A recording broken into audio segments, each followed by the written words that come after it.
There is no doubt that Governor Palin attracted a lot of attention this week. She's been on the minds of all of you, and as a consequence, has been before the American people constantly for the last week.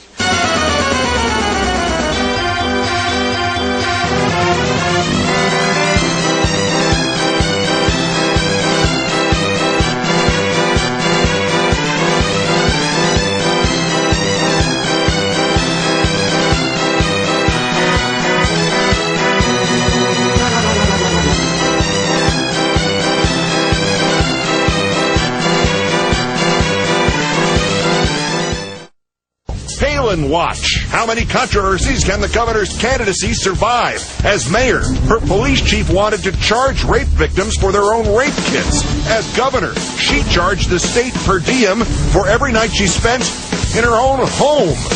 And how many lies can the governor's candidacy survive? Brought back today on the campaign trail, the distortion in which she claimed she fired the governor's executive chef. I thought it was important also as mayor and governor to try to lead by example. I cut the personal chef position from the budget, which didn't thrill my kids. Except the governor didn't fire that chef. She simply reassigned her to a different job title while she continued to cook for the governor's kids. What exactly is the strategy here?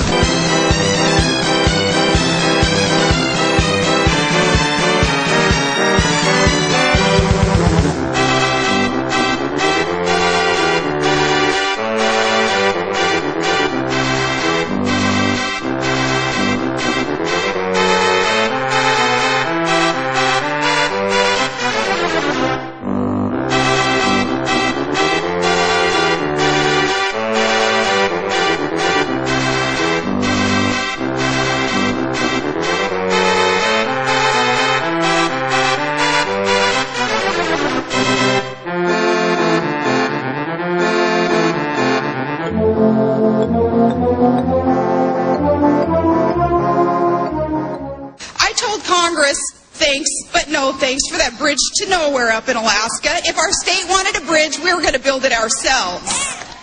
Again, she said that twice today. The problem is that every major news organization that has looked at this has reported that, in fact, Palin's claim is false.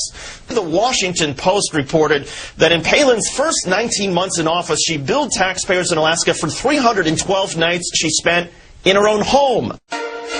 And tonight, well, we have a moment of psychotalk validation, confirmation from deep inside the gut of the McCain campaign that Sarah Palin truly belongs right here, just about every night.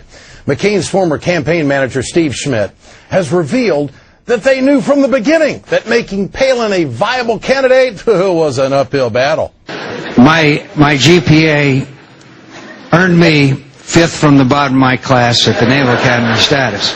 So in the immediate aftermath of her selection, it was clear to us that we had a lot of work to do. What sort of information did she not know? A broad scale of national security issues. John Heilemann, one of the authors of the new book about the 2008 campaign, was more specific. Her foreign policy tutors are literally taking her through. This is World War I, this is World War II, this is the Korean War. A week later, after the convention was over, she still didn't really understand why there was a North Korea and a South Korea. You've cited Alaska's proximity to Russia as part of your foreign policy experience. What did you mean by that? That Alaska has a very narrow maritime border between a foreign country, Russia, and on our other side, the land boundary that we have with Canada. It's funny that a comment like that was kind of made to, I